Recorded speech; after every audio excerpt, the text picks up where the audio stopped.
ಶ್ರೀಗುರುಭ್ಯೋ ನಮಃ.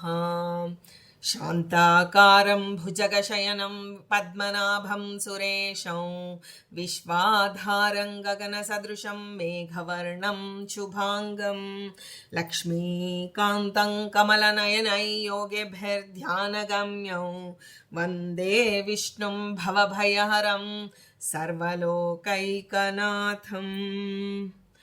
ನಿಮ್ಮೆಲ್ಲರ ಹೃದಯದಲ್ಲಿ ಅನುಗ್ರಹ ಪೂರ್ವಕವಾಗಿ ಕುಳಿತಿರ್ತಕ್ಕಂಥ ಸಮಸ್ತ ಗುರು ಪರಂಪರೆಗೆ, ಸಮಸ್ತ ಋಷಿ ಪರಂಪರೆಗೆ ಪ್ರತ್ಯೇಕವಾಗಿ ವಂದನೆಗಳನ್ನು ಸಲ್ಲಿಸ್ತಾ ನಾವು ಇವತ್ತಿನ ಪರಮ ಭಾಗವತರನ್ನು ಕೊಂಡಾಡುವುದು ಪ್ರತಿದಿನವೂ ಎಂಬ ಶೀರ್ಷಿಕೆಯಲ್ಲಿ ನಾವು ಸಂತ ಸಖೂಬಾಯಿ ಅಂತ ಹೇಳಿ ಆ ಸಂತಳ ಬಗ್ಗೆ ನಾವು ಯಥಾಮತಿಯಾಗಿ ತಿಳಿಯೋಣ. ಪಂಡರಾಪುರದಲ್ಲಿ ವಿಠ್ಠಲ ಇದ್ದಾನೆ. ವಿಠ್ಠಲನ ನಾಮಸ್ಮರಣೆ ನೋಡಿ ಎಲ್ಲ ದಾಸರು ತಮ್ಮ ಅಂಕಿತ ನಾಮದ ಮುಂದೆ ವಿಠ್ಠಲ ವಿಠ್ಠಲ ಅಂತ ಹೇಳಿ ಇಟ್ಟುಕೊಂಡಿದ್ದಾರೆ. ನಮಗೆ ಒಮ್ಮೆಯಾದರೂ ಅದರ ಪ್ರಶ್ನೆ ಬರಬೇಕು, ಯಾಕೆ ಎಲ್ಲರೂ ವಿಠ್ಠಲ? ಈಗ ಕೆಲವೊಬ್ಬರನ್ನ ಬಿಟ್ಟು ಮಹಿಪತಿ ದಾಸರು, ಹೀಗೆ ಕೆಲವೊಬ್ಬರನ್ನ ಬಿಟ್ಟರೆ ಎಲ್ಲ ದಾಸರಿಗೆ ಮುಂದೆ ವಿಠ್ಠಲ ಅಂತ ಇದೆ. ಯಾವ ಕಾರಣದಿಂದ? ಅದಕ್ಕೆ ಹತ್ತಾರು ಕಾರಣಗಳಿದೆ. ಆದರೆ ಯಥಾಮತಿಯಾಗಿ ನನಗೆ ತಿಳಿದ ಒಂದು ಕಾರಣವನ್ನು ಹೇಳ್ತೇನೆ. ಇಲ್ಲಿ ವಿಠ್ಠಲ ಅನ್ನೋದು ನಾವು ಕೊರೋನಾ ಬಂದಾಗ ನಮ್ಮೆಲ್ಲರಿಗೂ ಗೊತ್ತಿದೆ. ಆ ವಿಠ್ಠಲ ವಿಠ್ಠಲ ಅಂತ ಹೇಳಿ ಮನೆಯಲ್ಲಿ ವಿಠ್ಠಲನ ನಾಮಸ್ಮರಣೆ ಆಗ್ತಾ ಇತ್ತು. ಅಂದ್ರೆ ವಿಠ್ಠಲ ಅಂದ್ರೆ ಶ್ವಾಸಕೋಶ, ಅಂದ್ರೆ ವಾಯುವಿನ ಅಂತರ್ಗತನಾದಂತಹ ಭಗವಂತನನ್ನ ಸ್ಮರಣೆ ಮಾಡುವಂಥದ್ದು.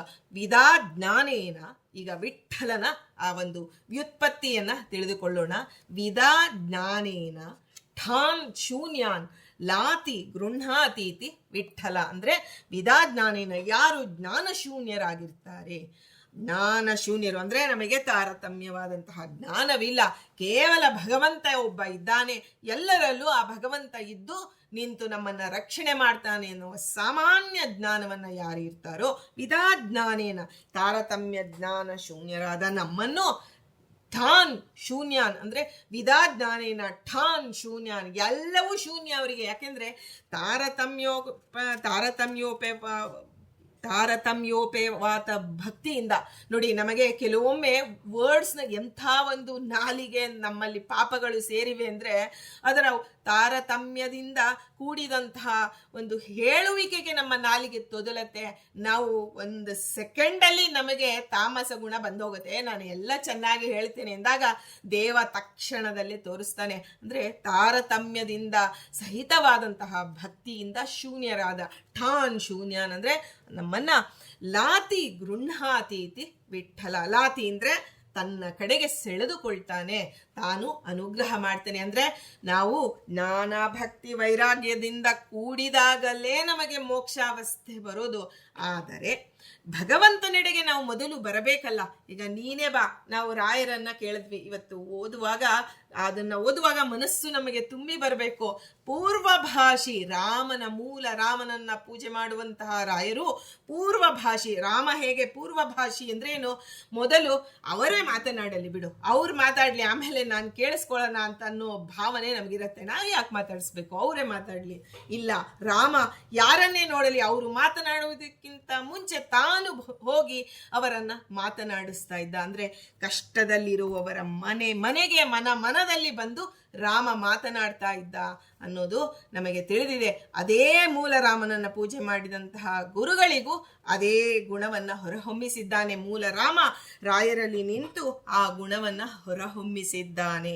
ಪೂರ್ವಭಾಷಿ, ಹಾಗೆ ವಿಠ್ಠಲ ಪೂರ್ವಭಾಷಿ ಅಂದ್ರೆ ಲಾತಿ ಗೃಹಾತಿ. ಯಾರು ಒಬ್ಬರು ಮಾತನಾಡ್ಬೇಕಲ್ಲ, ಇಲ್ಲ ದೇವ ನಾವಂತೂ ಇಲ್ಲ, ದೇವನ ಬಗ್ಗೆ ನಮಗೆ ಆ ತಾರತಮ್ಯದಿಂದ ಕೂಡಿದ ಜ್ಞಾನ ಇಲ್ಲ ಅಂದಾಗ ಭಗವಂತ ಜ್ಞಾನವನ್ನ ಕೊಡುವುದಕ್ಕಾಗಿ ತಾನೇ ಮೊದಲ ಹೆಜ್ಜೆಯನ್ನ ಇಡುತ್ತಾನೆ ನಮ್ಮ ಬಳಿಗೆ.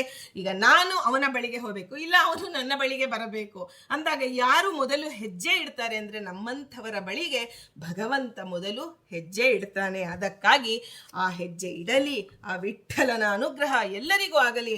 ಹೆಸರನ್ನ ಹೇಳುವಾಗ ಜಗನ್ನಾಥ ವಿಠ್ಠಲ, ವಿಜಯ ವಿಠ್ಠಲ ವಿಠಲ, ಪುರಂದರ ವಿಠಲ ಅಂತ ಹೇಳಿ ವಿಠಲನ ನಾಮಸ್ಮರಣೆ ಬಹಳವಾದಂಥ, ಅದರಲ್ಲೂ ಮಹಾರಾಷ್ಟ್ರದಲ್ಲಿ ಆ ವಿಠಲ ಸಂತರ ಒಂದು ಭಕ್ತಿಯನ್ನು ನೋಡಬೇಕು.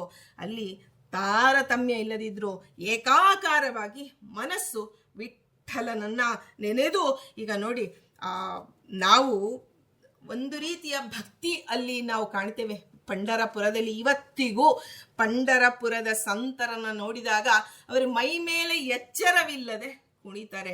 ಆದರೆ ಕುಣಿಯುವಿಕೆ ಅಂದಾಗ ನಾವು ಅನ್ಕೋತೀವಿ, ಏನೋಪ್ಪ ಈ ನಮ್ಮ ಒಂದು ನಮಗೂ ಭಕ್ತಿ ಇದೆಯಪ್ಪ, ನಾವೆಂದೂ ಕುಣಿದಿಲ್ಲ.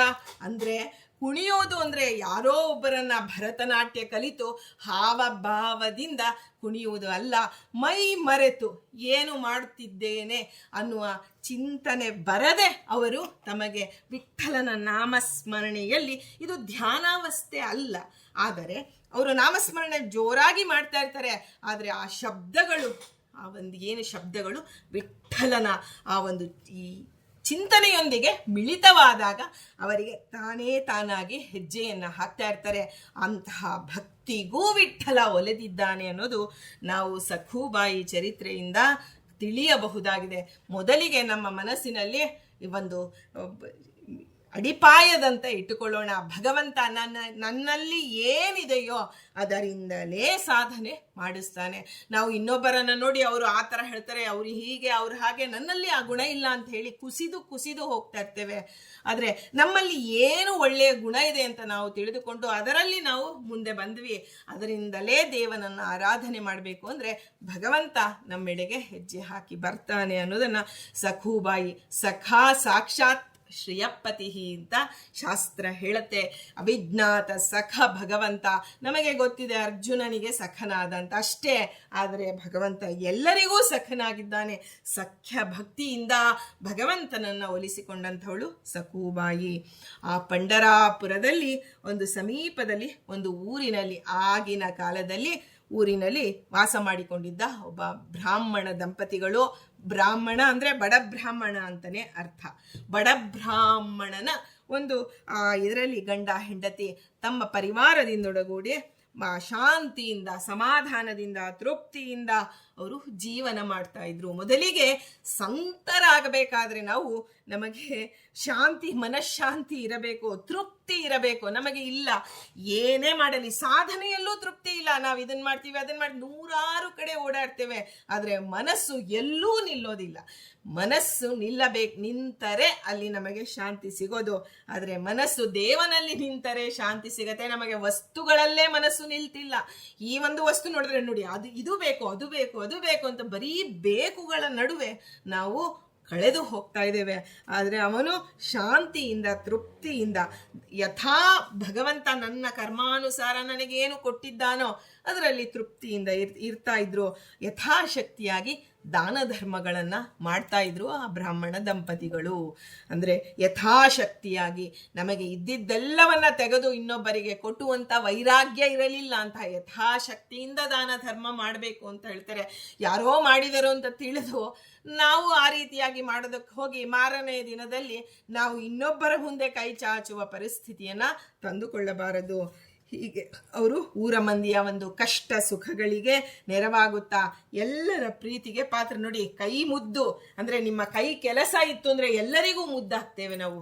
ನಮಗೆ ಆ ರೀತಿಯಿಂದ ಅವರು ತಮ್ಮ ಮನೆ, ಇಡೀ ಆ ಒಂದು ಗ್ರಾಮವೇ ಇದು ದೇವ ನನಗೆ ಕೊಟ್ಟಂತಹ ಕಾರ್ಯಕ್ಷೇತ್ರ, ಇರುವವರೆಲ್ಲರೂ ವಿಠಲನ ಪ್ರತಿನಿಧಿಗಳು ಅಂತ ಹೇಳಿ ಆ ಬ್ರಾಹ್ಮಣ ದಂಪತಿಗಳು ನೆರವಾಗ್ತಾ ಇದ್ರು. ಹೀಗೆ ಪಂಢರಾಪುರದಲ್ಲಿ ಆ ವಿಠಲ ತಾನೇ ಬಂದು ನಿಂತಿರೋದು. ಹಿಂದೆ ಒಮ್ಮೆ ಪ್ರಶ್ನೆ ಬಂದಿತ್ತು, ವಿಠಲ ಶ್ರೀನಿವಾಸ ಹೇಗೆ ಸಾಕ್ಷಾತ್ ಬಂದಿದ್ದಾನೆ, ಶ್ರೀನಿವಾಸ ಯಾಕೆ ಬಂದಿದ್ದಾನೆ ಅಂದರೆ ತಾರತಮ್ಯೋಪೇಯವಾದಂತಹ ಭಕ್ತಿಯನ್ನ, ಅಂದರೆ ಆ ತಾರತಮ್ಯ ಜ್ಞಾನವನ್ನ ನಮಗೆ ಬೋಧಿಸಬೇಕು. ವಾಯು ಜೀವೋತ್ತಮತ್ವ, ಪಂಚಭೇದ, ತಾರತಮ್ಯ, ಜಗತ್ ಸತ್ಯ ಎಲ್ಲವನ್ನ ಬೋಧಿಸೋದಕ್ಕಾಗಿ ಶ್ರೀನಿವಾಸ ಸಾಕ್ಷಾತ್ ಬಂದರೆ, ವಿಠಲ ಒಬ್ಬ ಸಾಮಾನ್ಯ ಜನರಿಗೆ, ನಾ ಹೇಳಿದಂತೆ ಥಾನ್ ಶೂನ್ಯಾನ್ ಅಂದರೆ ಆ ಒಂದು ಜ್ಞಾನಶೂನ್ಯರಾದಂತಹ ನಮ್ಮನ್ನ ಹತ್ತಿರ ಕರೆದುಕೊಳ್ಳುವ ಸಲುವಾಗಿ ಸಾಧನೆಗಾಗಿ ನಾನು ಭಗವಂತ ಅಲ್ಲಿ ಬಂದು ನಿಂತಿದ್ದಾನೆ. ಹೀಗೆ ಅಲ್ಲಿರ್ತಕ್ಕಂಥ ಬಡ ಬ್ರಾಹ್ಮಣ ದಂಪತಿಗಳು ತಮ್ಮ ಒಂದು ದೈವ ಭಕ್ತಿಯಿಂದ ಜೀವನ ಮಾಡ್ತಾ ಇದ್ರು. ಆದರೂ ಅವರ ಮನಸ್ಸಿನಲ್ಲಿ ಒಂದು ಕೊರಗಿತ್ತು. ಏನು ಕೊರಗು? ಮತ್ತೆ ಇದಂತೆ ಅವರಿಗೂ ಸಂತಾನವಿರಲಿಲ್ಲ. ನೋಡಿ, ಸಂತಾನವಿರಲಿಲ್ಲ ಅನ್ನುವ ಕೊರಗು ಯಾರ್ಯಾರಿಗೆ ಹಿಂದೆ ಇತ್ತೋ ಎಲ್ಲರಿಗೂ ಅತ್ಯಂತ ಉತ್ಕೃಷ್ಟವಾದಂತಹ ಮಕ್ಕಳ ಒಂದು ಸೌಭಾಗ್ಯ ಬಂದಿದೆ. ಹೀಗೆ ಅವರು ಭಕ್ತಿಯಿಂದ ಪ್ರತಿದಿನ ಪ್ರಾರ್ಥನೆ ಅಂದರೆ ಕೇವಲ ಪ್ರತಿಮೆಯಲ್ಲಿ ಅಲ್ಲ, ಅಲ್ಲಿರ್ತಕ್ಕಂಥ ಎಲ್ಲ ಬ್ರಾಹ್ಮಣರಲ್ಲಿ ದೇವ ಇದ್ದಾನೆ, ಅವರಿಗೆ ಮಾಡುವಂತಹ ಸೇವೆ ವಿಠ್ಠಲನ ಸೇವೆ ಅಂತ ತಿಳಿದು ಅವರು ಮಾಡ್ತಾ ಇದ್ರು. ನೋಡಿ, ಜಡ ಪ್ರತಿಮೆಯಲ್ಲಿ ಪೂಜೆ ಮಾಡಿದರೆ ಭಗವಂತ ಒಲಿತಾನೆ ಅಂದರೆ ಚೇತನ ಪ್ರತಿಮೆಯಲ್ಲಿ ಮಾಡಿದಂತಹ ಪೂಜೆಗೆ ಭಗವಂತ ಒಲಿದ ಇರ್ತಾನ. ಅವರಿಗೆ ಒಂದು ಕಾಲಕ್ರಮದಲ್ಲಿ ಆ ಭಗವಂತನ ಅನುಗ್ರಹದಿಂದ ಒಂದು ಹೆಣ್ಣು ಮಗು ಜನಿಸಿತು. ಅದಕ್ಕೆ ಅವರು ಸಖೂಬಾಯಿ ಅಂದರೆ ಎಲ್ಲರೊಡನೆ ಸಖ್ಯ ಅಂದರೆ ಗೆಳತನದಿಂದ ಇರಬೇಕು ನಮ್ಮ ಮಗು. ಭಗವಂತ ಹೇಗೆ ಅವಿಜ್ಞಾತ ಸಖನಾಗಿ ಎಲ್ಲರೊಡನೆ ಎಲ್ಲರೊಳಗೆ ಇದ್ದಾನೋ ಹಾಗೆ ನಾವು ಯಥಾಮತಿಯಾಗಿ ನಮ್ಮ ಯೋಗ್ಯತಾನುಸಾರ ಎಲ್ಲರೊಡನೆ ಸ್ನೇಹದಿಂದ ಇರಬೇಕು ಅನ್ನುವ ಗುಣದಿಂದ ಆ ರೀತಿ ಉಪಾಸನೆ ಮಾಡ್ತಿದ್ರು ದೇವನನ್ನ. ಅದಕ್ಕಾಗಿ ತಮ್ಮ ಮಗಳಿಗೆ ಸಖೂಬಾಯಿ ಅಂತ ಹೇಳಿ ಹೆಸರಿಡ್ತಾರೆ. ಸುಂದರವಾಗಿತ್ತು ಆ ಮಗು, ಒಳ್ಳೆ ಗುಣವಂತಿಯಾಗಿ ಬೆಳೀತು. ನೋಡಿ, ಸೌಂದರ್ಯ ಇದ್ದರೆ ಗುಣ ಇರಬೇಕು ಅಂತ ಮನುಷ್ಯರಲ್ಲಿ ಇಲ್ಲ. ಆದರೆ ದೇವತೆಗಳಲ್ಲಿ ಹೆಣ್ಣಿನ ಒಂದು ಹೇಗೆ ತಾರತಮ್ಯವನ್ನು ಹೇಳ್ತಾರೆ ಅಂದರೆ ಸೌಂದರ್ಯ ಅಧಿಕವಾದಷ್ಟು ಗುಣ ಜಾಸ್ತಿ ಉತ್ಕರ್ಷವಾಗಿರುತ್ತೆ. ಆದರೆ ಮನುಷ್ಯರಲ್ಲಿ ಹಾಗಿಲ್ಲ. ಎಷ್ಟೋ ಬಾರಿ ಸೌಂದರ್ಯ ಇರುತ್ತೆ ಆದರೆ ಗುಣ ಇರಲ್ಲ, ಗುಣ ಇರುತ್ತೆ ಸೌಂದರ್ಯ ಇರೋದಿಲ್ಲ. ಇದನ್ನು ನಾವು ನೋಡಿದ್ದೀವಿ. ಆದರೆ ಸಖೂಬಾಯಿಗೆ ಸೌಂದರ್ಯವೂ ಇತ್ತು, ಒಳ್ಳೆಯ ಗುಣ. ಬಹಳ ಅವಳು ಚಿಕ್ಕ ವಯಸ್ಸಿನಲ್ಲಿ ಅವಳ ಗುಣಗಳನ್ನು ನೋಡಿ ಎಲ್ಲ ಇಡೀ ಗ್ರಾಮದವರೇ ಅವತ್ತು ಮೂಗಿನ ಮೇಲೆ ಬೆರಳಿಟ್ಕೊಳ್ಳೋದು ಅಂತ ಹೇಳ್ತಾರೆ. ಅಂದರೆ ಅಷ್ಟು ಆಶ್ಚರ್ಯದಿಂದ ಆ ಮಗುವನ್ನು ನೋಡ್ತಾ ಇದ್ರು. ಅವಳಿಗೆ ಚಿಕ್ಕಂದಿನಲ್ಲಿಯೇ ದೇವರಲ್ಲಿ ಭಕ್ತಿ ಇತ್ತು. ಆ ಹೂವನ್ನು ಬಿಡಿಸೋದು ಅವಳಿಗೆ ಪ್ರಿಯವಾದ ಕೆಲಸ ಯಾವುದು ಅಂದರೆ ಆ ಮನೆಯ ಸುತ್ತಮುತ್ತ ಹಾಕಿದಂತಹ ಗಿಡಗಳಲ್ಲಿ ಹೂವನ್ನು ಬಿಡಿಸಿ ಆನಂತರ ದನಕರುಗಳಿಗೆ ಹುಲ್ಲು ಮೇವು ಎಲ್ಲ ಹಾಕೋದು, ತನ್ನ ತಾಯಿಗೆ ಪೂಜೆಗೆ ಅಣಿ ಮಾಡಿಕೊಡೋದು, ಇದೆಲ್ಲವೂ ಅವಳಿಗೆ ಸಹಜವಾಗಿ ಅವಳಿಗೆ ಇಷ್ಟವಾದಂತಹ ಕೆಲಸಗಳಾಗ್ತಿತ್ತು. ತಂದೆ ತಾಯಿಗಳಿಗಂತೂ ಪಂಚ ಪ್ರಾಣವಾಗಿ ಅವಳು ಬೆಳೀತಾ ಇದ್ದಾಳೆ.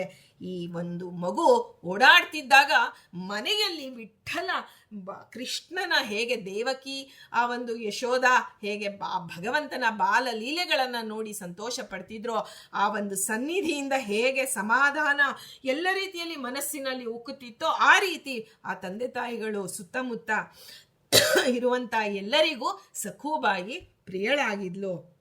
ಒಂದು ದಿನ ಅವಳು ಬಿರುನುಡಿಯನ್ನು ನುಡಿದಿಲ್ಲ. ಎಲ್ಲ ಮಕ್ಕಳೊಡನೆ ಸ್ನೇಹದಿಂದ ಆಡಿಕೊಳ್ತಿದ್ಲು. ಆಗ ಅವರಿಗೆ ಬ್ರಾಹ್ಮಣ ದಂಪತಿಗಳಿಗೆ ಅನ್ನಿಸ್ತಿತ್ತು, ನಾವೇನು ವಿಠ್ಠಲನನ್ನ ಹೇಗೆ ಯಥಾ ಉಪಾಸತೆ ತಥೈವ ಭವತಿ, ಯಾವ ರೀತಿ ಭಗವಂತನನ್ನ ಕೇಳಿದ್ವೋ ಆ ರೀತಿಯಾದ ಮಗುವನ್ನ ಕೊಟ್ಟಿದ್ದಾನೆ ಅಂತ ಹೇಳಿ ಕ್ಷಣ ಕ್ಷಣಕ್ಕೂ ವಿಠ್ಠಲನಲ್ಲಿ ಭಕ್ತಿಯನ್ನ ಮಾಡ್ತಾ ಇದ್ರು. ಈಗ ಇದೇ ಒಂದು ಇದರಲ್ಲಿ ಕರವೀರಪುರ ಅಂತ ಹೇಳಿ ಒಂದು ಕೃಪಣರಾಯ, ಅಲ್ಲಿ ಕರವೀರಪುರ ಅಂತ ಹೇಳಿ ಅದು ಪಂಡರಾಪುರ ಅಂದರೆ ಇವಾಗ ನಾವೇನು ಕೊಲ್ಲಾಪುರ ಅಂತ ಹೇಳ್ತೀವಲ್ಲ, ಅಲ್ಲಿ ಒಂದು 200 ಕಿಲೋಮೀಟರ್ ದೂರ ಅಂದರೆ ನೋಡಿ ಅಷ್ಟು ದೂರ ಇದೆ. ಇಲ್ಲಿ ಸಖೂಬಾಯಿ ಇದ್ರೆ ಅಲ್ಲಿ ಅವಳಿಗೆ ಮುಂದೆ ಗಂಡನಾಗುವಂಥವನು ಅಲ್ಲಿ ಕರವೀರಪುರದಲ್ಲಿ ಕೃಪಣರಾಯ ಅಂತ ಹೇಳಿ ಒಬ್ಬ ಬ್ರಾಹ್ಮಣ ಇದ್ದ. ಆದರೆ ಅವನ ಕೈಯಲ್ಲಿ ವೇದ ಇತ್ತು, ಬಾಯಲ್ಲಿ ಮಂತ್ರವಿತ್ತು. ಆದರೆ ಜಿಪುಣುತನ, ಯಾವುದೇ ಕಾಲದಲ್ಲಿ ಲೋಭ ಅನ್ನೋದು ಕಡು ಲೋಭಿ ಆಗಿದ್ದ. ಅವನ ಹೆಂಡತಿ ಅವಳ ಒಂದು ಹೆಸರೇ ಹೇಳುತ್ತೆ, ಅದು ಕರವೀರಪುರ. ಅವಳ ಚರಿತ್ರೆಯಲ್ಲಿ ಬರುತ್ತೆ, ಪಂಡರಾಪುರದ ಸಮೀಪದಲ್ಲಿ ಇದ್ದದ್ದು ಸಖೂಬಾಯಿ. ಆದರೆ ಇಲ್ಲಿ ಕರವೀರಪುರ ಕೃಷ್ಣಾ ನದಿ ತೀರದಲ್ಲಿ ಇವರು ಇದ್ದರು ಅಂತ ಹೇಳಿ ಬರುತ್ತೆ. ಆದರೆ ಅಲ್ಲಿ ಅವನ ಹೆಂಡತಿಯ ಹೆಸರು ಗಯ್ಯಾಳಿ. ಅವಳು ಆ ಕೃಪಣರಾಯನ ಒಂದು ಹೆಂಡತಿ ಹೆಸರು, ಒಂದು ನಿಮಿಷ, ಆ ಹೆಂಡತಿ ಗಯ್ಯಾಳಿ ಆಗಿದ್ದು. ಬಹಳ ಅವಳ ಹೆಸರನ್ನ ಹೇಳೇ ಇಲ್ಲ. ಅದರಲ್ಲಿ ಗಯ್ಯಾಳಿ ಅಂತಾನೆ ಅವಳನ್ನ ಎಲ್ಲರೂ ಕೂಗ್ತಾ ಇದ್ರು. ಆ ಅತಿಥಿಗಳ ನೆರಳನ್ನ ಕಂಡರೆ ಅವಳಿಗೆ ಆಗ್ತಿರ್ಲಿಲ್ಲ. ಆದರೆ ಬಹಳ ಶ್ರೀಮಂತರಾಗಿದ್ರು, ಕಡು ಲೋಭಿಗಳು, ಆದರೆ ಶ್ರೀಮಂತ ಬಡವರಾಗಿದ್ರು. ಹೀಗಿರುವಾಗ ಒಮ್ಮೆ ಏನಾಯಿತು, ಅವರಿಗೆ ಒಬ್ಬ ಒಳ್ಳೆಯ ಒಂದು ಸಂತಾನ ಇದೆ. ತಾನು ನೋಡಿ, ತಂದೆ ತಾಯಿ ಹೇಗಿರ್ತಾರೋ ಹಾಗೆ ಮಕ್ಕಳು. ಹಾಗೆ ಅವರಿಗೆ ಒಬ್ಬ ಗಂಡು ಮಗ ಇದ್ದ. ಅವನಿಗೆ ಓದೂರಾಯ, ಅವನ ಹೆಸರೇ ನಮಗೆ ಅದು ಎಂಥ ಒಂದು ಇದು ಅಂತ ಅರ್ಥ ಆಗೋದಿಲ್ಲ. ಆದರೆ ಅವನಿಗೆ ಓದೂರಾಯ ಅಂತ ಹೇಳ್ತಾರೆ. ಅವರಿಗೆ ಗಂಡ ಮಗ ಎಲ್ಲರ ಒಂದು ಯಾರು ಆ ಗಯ್ಯಾಳಿಯ ಮುಂದೆ ಯಾರ ಒಂದು ಬಾಯಿ ನಡೀತಾ ಇರಲಿಲ್ಲ. ಆ ಕೃಪಣರಾಯ ತಾನೇನು ವೇದ ಪಾಠಗಳನ್ನು ಓದಿದ್ದ ಅದೆಲ್ಲವನ್ನ ಗಿಳಿಪಾಠದಂತೆ ತನ್ನ ಮಗನಿಗೆ ಒಪ್ಪಿಸಿದ್ದ. ಆದರೆ ತಲೆಯಲ್ಲಿ ಪಾಂಡಿತ್ಯ ಇತ್ತು, ಹೃದಯ ಮಾತ್ರ ಬರಿದು. ಅಂದರೆ ಪರೋಪಕಾರ, ಸ್ನೇಹ, ಕರುಣೆ, ದಯೆ, ಪ್ರೀತಿ ಯಾವ ಗುಣಗಳು ಅವನಲ್ಲಿ ಇಲ್ಲ. ಅದಕ್ಕೆ ಗಯ್ಯಾಳಿ ಬಾಯಿ ಅಂತಾನೆ ಕರಿತಿದ್ರು ಅವಳನ್ನ. ಅಂತಹ ಅವಳ ಕೆಟ್ಟ ನಾಲಿಗೆಗೆ ಹೆದರಿ ಎಲ್ಲರೂ ದೂರವಾಗಿರ್ತಿದ್ರು. ಬೇಡಪ್ಪ, ಈ ಧನಪಿಶಾಚಿಗಳ ಸುದ್ದಿಯೇ ನಮಗೆ ಬೇಡ ಅಂತ ಹೇಳಿ ಅವರ ಊರಿನಲ್ಲಿ ಕುಪ್ರಸಿದ್ಧಿ ನೋಡಿ, ಸುಪ್ರಸಿದ್ಧಿ ಕುಪ್ರಸಿದ್ಧಿ ಅಂತ ಎರಡು, ಒಂದು ಸುಪ್ರಸಿದ್ಧಿಯಾಗಿ ನಾವು ಎಲ್ಲರಲ್ಲಿ ಬರಬೇಕು ಅಂತ ಹೇಳ್ತಾರೆ. ಆದರೆ ಕುಪ್ರಸಿದ್ಧಿ ಕೆಟ್ಟತನ ಇದ್ದರು, ಅದು ಒಂದು ಅಪ್ಪ ಅಂತ ಕೆಟ್ಟವ್ರು ಇದ್ದಾರೆ ನೋಡಿ ಆ ಊರಲ್ಲಿ, ಅವ್ರ ಮನೆಗೆ ಮಾತ್ರ ಹೋಗೋದು ಬೇಡ ಅನ್ನೋ ರೀತಿಯಲ್ಲಿ ಪ್ರಸಿದ್ಧರಾಗಿದ್ರು. ಹೀಗೆ ತಂದೆ ತಾಯಿಗಳಿಗೆ ವಯಸ್ಸಿಗೆ ಬಂದಂತಹ ಮಗನಿಗೆ ಮದುವೆ ಮಾಡಬೇಕು ಅಂತ ಹೇಳಿ ಅನ್ನಿಸ್ತು. ಆದರೆ ಅವರಿಗೆ ಗೊತ್ತಿತ್ತು, ಈ ಊರಲ್ಲಿ ನನ್ನ ಮಗನಿಗೆ ಯಾರೂ ಹೆಣ್ಣು ಕೊಡೋದಿಲ್ಲ ಅಂತ ಹೇಳಿ ಕೃಪಣರಾಯ ಏನು ಮಾಡ್ದೋ, ಒಂದು ಊರಿನ ಹಿಂದೆ ಎಲ್ಲ ತಂದೆ ತಾಯಿಗಳು ಆ ಹೆಣ್ಣನ್ನ ಕೇಳಿಕೊಂಡು ಊರು ಸಂಚಾರ ಮಾಡ್ತಿದ್ರು. ಎಲ್ಲಿ ತಮಗೆ ಈಗಿನಂತೆ ವಧುವಿನ ತಂದೆ ತಾಯಿಗಳು ಊರಿನ ಎಲ್ಲ ಕಡೆಗೆ ಹೋಗ್ತಾ ಇದ್ರು. ಆದರೆ ಹಿಂದೆ ಅವರೇ ಬಂದು ಕನ್ಯೆಯನ್ನ ಬೇಡಿಕೊಳ್ತಾ ಇದ್ರು ಅಂತ ಇತ್ತು. ಹಾಗೆ ಅವನು ಹತ್ತಿರದ ಎಲ್ಲ ಊರುಗಳಲ್ಲಿ ವಿಚಾರದ ಮಾಡ್ದ. ಆದರೆ ಹತ್ತಿರದ ಊರಲ್ಲಿ ಎಲ್ಲ ಕಡೆ ಇವನ ಕುಪ್ರಸಿದ್ಧಿ ಇತ್ತು. ಇಂತಹ ಜಿಪುಣನಿಗೆ ಯಾರು ತಮ್ಮ ಮಗಳನ್ನು ಕೊಡೋದಕ್ಕೆ ಮುಂದೆ ಬರಲಿಲ್ಲ. ಅದಕ್ಕೆ ಏನು ಮಾಡಿದ, ತುಂಬ ದೂರದ ಊರಾದಂತಹ ಸಕೂಬಾಯಿ ಇರಂತ ಊರಿಗೆ ಬಂದಾಗ ಈ ಒಂದು ಆ ಸಕೂಬಾಯಿಯ ಆ ಒಂದು ಮನೆಗೆ ಬಂದಾಗ ಬಡವರು ಅವರು ಧನಿಕ ಬಂದಿದ್ದಾನೆ ಅಂತ ಹೇಳಿ ಅವರು ಉಪಚಾರ ಮಾಡಿದ್ದಾರೆ. ಮಗಳಿಗೆ ಆ ಒಂದು ಅತಿಥಿ ಅಭ್ಯಾಗತರಿಗೆ ನೀರು ಕೊಟ್ಟು ಎಲ್ಲವನ್ನ ದೇವರ ಪೂಜೆಗೆ ಅಣಿ ಮಾಡಿದ್ಲು. ಎಲ್ಲ ಮಾಡಿದ್ದನ್ನ ನೋಡ್ತಾ ಇದ್ದಾನೆ ಕೃಪಣರಾಯ. ಆಗ ಈ ಹುಡುಗಿಯ ಚುರುಕುತನ, ಇವಳಲ್ಲಿ ಆ ಒಂದು ದೈವ ಕಳೆ ಇದೆ ಅಂತ ಅನ್ನಿಸ್ತು. ಇವನು ದೇವರು ಧರ್ಮದಿಂದಲೂ ದುಡ್ಡು ಮಾಡಿರಲಿಲ್ಲ, ಕೇವಲ ವ್ಯಾಪಾರದಿಂದ ದುಡ್ಡು ಮಾಡಿದ್ದ. ಇವಳ ಮುಖದಲ್ಲಿ ದೈವ ಕಳೆ ಇದೆ, ಇದರಿಂದಲೂ ನಾನು ದುಡ್ಡು ಮಾಡಬೇಕು. ಆ ಲೋಭಿ ನೋಡಿ, ನೋಡುವಂತಹ ದೃಷ್ಟಿಕೋನವೇ ಬೇರೆ. ಅಂತಹ ಒಂದು ನೋಡಿದ ತಕ್ಷಣ ಈ ಹುಡುಗಿಯನ್ನ ನನ್ನ ಮಗನಿಗೆ ತಂದುಕೊಳ್ಳಬೇಕು ಅಂತ ಅನ್ನಿಸ್ತು. ಆಗ ಕೃಪಣರಾಯ ಕೇಳ್ತಾನೆ ಆ ಬ್ರಾಹ್ಮಣ ದಂಪತಿಗಳನ್ನ, ನೀವು ನಮ್ಮ ಮಗನಿಗೆ, ನಾವು ಇಂತಹ ಶ್ರೀಮಂತರು, ತನ್ನ ಯಾವ ಮನೆಯ ವಿಷಯವನ್ನು ಹೇಳಿಲ್ಲ, ನಾವು ಶ್ರೀಮಂತರು, ಇಂತಹ ಊರಿನವರು, ನಮಗೆ ನಿಮ್ಮ ಮಗಳು ಇಷ್ಟವಾಗಿದ್ದಾಳೆ, ನೀವು ನಮಗೆ ನಿಮ್ಮ ಕನ್ಯೆಯನ್ನ ಕೊಡಿ ಅಂತ ಕೇಳಿದಾಗ ವಿವಾಹದ ಪ್ರಸ್ತಾಪವನ್ನು ಮಾಡ್ದ. ಆಗ ತಾವು ನಂಬಿಕೊಂಡು ಬಂದಂತಹ ವಿಠ್ಠಲನ ಅನುಗ್ರಹ ಅಂತ ತಿಳಿದರು. ಸಾಮಾನ್ಯವಾಗಿ ಹೊರಗಡೆ ಹೋಗುವಂಥ ಬಡತನ ಅಂದರೆ ತಮ್ಮ ಊರಿನಲ್ಲೇ ಸಾಧನೆ ಮಾಡಿಕೊಂಡು ಇರ್ತಿದ್ದಂತಹ ಜನ ಹೊರಗಿನ ಊರು ಪರ ಊರನ್ನು ನೋಡಿಲ್ಲ.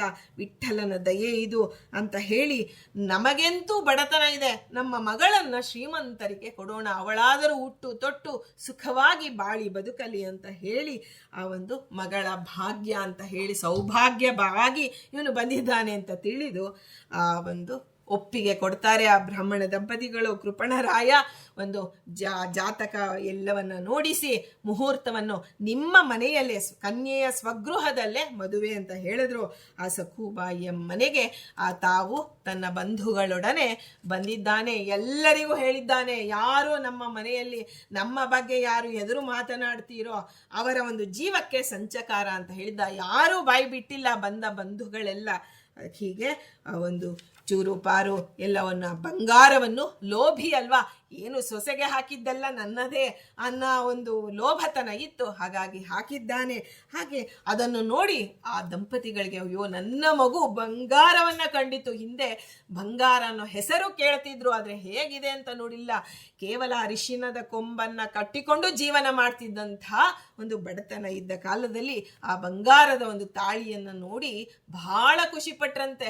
ಅಂತಹ ಇದನ್ನ ಹೇಳಿ ಎಲ್ಲ ಬ್ರಾಹ್ಮಣರು, ಎಲ್ಲ ತಪಸ್ವಿಗಳು, ಎಲ್ಲ ಆ ಊರಿನಲ್ಲಿ ಇರ್ತಕ್ಕಂಥ ಎಲ್ಲರೂ ಸಖೂಬಾಯಿಯ ಮದುವೆಗೆ ಬಂದು ಅವಳಿಗೆ ಆಶೀರ್ವಾದವನ್ನ ಮಾಡಿದ್ದಾರೆ. ಅಲ್ಲಿ ಒಬ್ಬ ಸಂತರು ಬಂದಿದ್ದಾರೆ, ಪಂಡರಾಪುರದಿಂದ ಒಬ್ಬ ಸಂತರು. ಬಹಳ ವಿಶೇಷವಾದಂತಹ ಕಳೆ ಇದೆ. ಆ ಸಂತ ತಾನು ಪಂಡರಾಪುರ ವಿಠ್ಠಲನಿ ಕಡೆ ಹೋಗಬೇಕು ಅಂತ ಹೇಳಿ ಬಂದಾಗ ಇವರ ಮನೆಯಲ್ಲಿ ವಿವಾಹ ನಡೆಯುತ್ತಿದೆ. ಆಗ ಸಂತರು ನೇರವಾಗಿ ವಿವಾಹದ ಮಂಟಪಕ್ಕೆ ಬಂದಿದ್ದಾರೆ. ಬಂದು ಇನ್ನೇನು ಆ ಒಂದು ಸಖೂಬಾಯಿಯನ್ನ ಅವನು ಮನೆ ತುಂಬಿಸಿಕೊಳ್ಳುವಂತಹ ಕಾರ್ಯಕ್ರಮದಲ್ಲಿ ಎಲ್ಲರೂ ಗಡಿಬಿಡಿಯಲ್ಲಿದ್ದಾರೆ. ಸಖೂಬಾಯಿಯ ಬಳಿಗೆ ಆ ಸಂತರು ಬರ್ತಾರೆ. ಬಂದು ವಿಠ್ಠಲನ ಪ್ರತಿಮೆಯನ್ನ ಕೊಟ್ಟು, ನಿನ್ನ ಒಂದು ಜೀವನದಲ್ಲಿ ದೊಡ್ಡ ಪರೀಕ್ಷೆ ಇದೆ ತಾಯಿ, ನೀನು ವಿಠ್ಠಲ ನಿನ್ನನ್ನು ಕ್ಷಣ ಕ್ಷಣಕ್ಕೂ ನಿನ್ನ ಕೈ ಹಿಡಿದು ನಿನ್ನನ್ನು ರಕ್ಷಣೆ ಮಾಡ್ತಾನೆ. ಈ ಪ್ರತಿಮೆಯನ್ನ ನಿನ್ನ ಜೀವದಕ್ಕಿಂತ ಹೆಚ್ಚಾಗಿ ನೀನು ಕಾಪಾಡಿಕೋ ಅಂತ ಹೇಳಿ ಆ ಸಂತರು ಹೇಳ್ತಾರೆ. ಆ ಬಂದಂತಹ ಸಂತ ದೇವನೇ ಸಂತನ ರೂಪದಲ್ಲಿ ಬಂದಿದ್ದ ಅಂತನೂ ಕೆಲವು ಕಡೆ ಪ್ರತೀತಿ ಇದೆ. ಆದರೆ ಸಂತರು ಭಗವಂತ ನೇರವಾಗಿ ಶಂಖಚಕ್ರ ಹಿಡಿದುಕೊಂಡು ಯಾರ ಬಳಿ ಬರೋದಿಲ್ಲ. ಸಂತರ ಮೂಲಕ, ಸಾಧು ಸಂತರ ಮೂಲಕವೇ ನಮ್ಮ ಒಂದು ಅನುಗ್ರಹ ಮಾಡೋದು. ಹಾಗೆ ಆ ವಿಠ್ಠಲನ ಪ್ರತಿಮೆ ಬಹಳ, ಅವಳು ಎಷ್ಟು ಕಳೆ ಇತ್ತೋ ಅಂತಹ ದೈವಿ ಕಳೆ ಇರುವಂತಹ ಪ್ರತಿಮೆಯನ್ನು ಕೊಟ್ಟಿದ್ದಾನೆ. ಆಗ ಅವಳು ತನ್ನ ತಂದೆ ತಾಯಿಗಳು ಅದನ್ನ ಪ್ರತಿಮೆಯನ್ನು ತೆಗೆದುಕೊಂಡು ತಮ್ಮ ದೇವರ ಮನೆಯಲ್ಲಿ ಇಟ್ಟಿದ್ದಾರೆ. ಇಷ್ಟು ಹೊತ್ತಿಗೆ ಕೃಪಣರಾಯ, ಅವನ ಗಯ್ಯಾಳಿ ಬಾಯಿ ಎಲ್ಲರೂ ಮನೆ ತುಂಬಿಸಿಕೊಂಡು ಇದ್ದಾರೆ. ಆಗ ವಿಠ್ಠಲನ ಆ ಒಂದು ಬೀಜವನ್ನ ಬಿತ್ತಿದ್ದು ಆ ಸಂತ ನಿನಗೆ ಕ್ಷಣ ಕ್ಷಣಕ್ಕೂ ವಿಠ್ಠಲ ಇದ್ದಾನೆ ಅನ್ನುವಂತಹ ಬೀಜವನ್ನ ಹೃದಯದಲ್ಲಿ ಬಿತ್ತು ಆ ಸಂತರು ಹೊರಟು ಬಿಟ್ಟಿದ್ದಾರೆ. ಇನ್ನು ಮುಂದೆ ಆ ಒಂದು ತಂದೆ ತಾಯಿಗಳು ಹಿಂದೆ ಎಲ್ಲ ಮೈ ನೆರೆಯುವುದಕ್ಕಿಂತ ಮುಂಚೆ ಮದುವೆ ಮಾಡ್ತಾ ಇದ್ರು.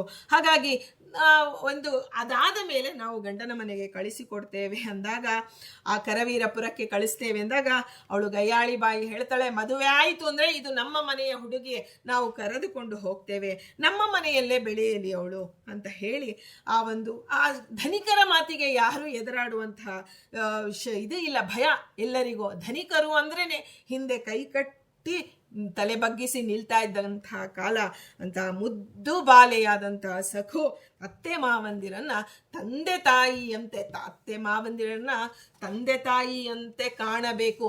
ಆದ್ರೆ ಅತ್ತೆ ಮಾವನಿಗೆ ಯಾರು ಬುದ್ಧಿವಾದ ಹೇಳೋದಿಲ್ಲ. ಮದುವೆಯಲ್ಲಿ ಹುಡುಗಿಗೆ ಹೇಳ್ತಾರೆ, ನೀನು ಇವರನ್ನ ತಂದೆ ತಾಯಿಯಂತೆ ಮಾಡು. ಆದ್ರೆ ಯಾವ ವಿವಾಹಕ್ಕೆ ಹೋಗಿ ಅತ್ತೆ ಮಾವಂದಿರ ಬಳಿ ಬಂದು ಯಾರು ನೋಡಿ, ಇವರು ಬೇಡಿಕೊಳ್ಳಬಹುದು ಕನ್ಯಾ ತಂದೆ ತಾಯಿಗಳು, ಆದರೆ ಅವಳಿಗೆ ಕನ್ಯೆಗೆ ಎಲ್ಲರೂ ಒಂದು ಹೇಗೆ ಬುದ್ಧಿ ಹೇಳ್ತಾರೋ ಹಾಗೆ ಅತ್ತೆ ಮಾವಂದರಿಗೆ ಯಾರು ಹೇಳೋದಿಲ್ಲ.